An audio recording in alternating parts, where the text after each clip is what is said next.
শুরু করা হোক। আমার মক্কেলকে কেন দোষী করা হলো? মহামান্য আদালত, আই অবজেকশন অনার, আপনার অনুমতি পেলে আমি ওনাকে একটি প্রশ্ন করতে চাই। অনুমতি দেওয়া হলো।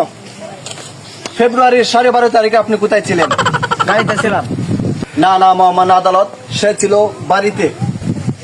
Order order order. ওনার উপরে কিসের আরোপ আনা হলো? সে একটা মুরুখকে নির্মমভাবে হত্যা করেছে ইওর অনার। আমার কাছে আরো প্রমাণ আছে ইওর অনার। এই ধারালো অস্ত্র দিয়ে নির্মমভাবে হত্যা করেছে আমার মুরুখকে।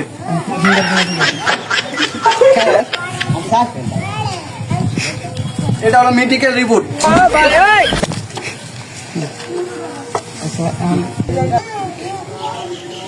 ইওর অনার, সে তো একটা সামান্য মূর্খ হত্যা করেছে, সেই জন্য কেন আমার মক্কেলকে দোষী সাব্যস্ত করা হচ্ছে?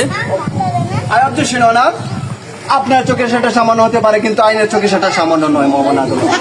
এই মুরগের মধ্যে কি এমন গুণ রয়েছে? মহামান্য আদালত, এই একটি মুরগির মধ্যে অনেক গুণ রয়েছে। প্রথমে বাচ্চা দেয়, তারপরে ডিম ফুটায়। অবজেকশন ইওর অনার, মহামান্য আদালত, আপনার অনুমতি পেলে মুরগের মালিককে আমি একটি প্রশ্ন করতে পারি? অনুমতি দেওয়া হলো। মুরগ কি আপনার? জি আমার। আপনার মুরগিকে ডিম পারে? আপনার মুরগ কি নারী ছিল নাকি পুরুষ ছিল? পুরুষ ছিল। মহামান্য আদালত, এর থেকে বুঝা যায় যে আমার মক্কেল নির্দোষ।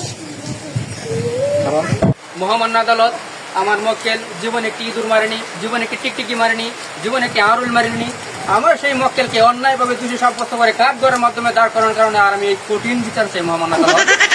I objection overrule. তেলচুরা মারা, টিকটিকি মারা, সাপ মারা আর মুরগি মারা মোটেই এক নয়। রায় শোনানো হলো যে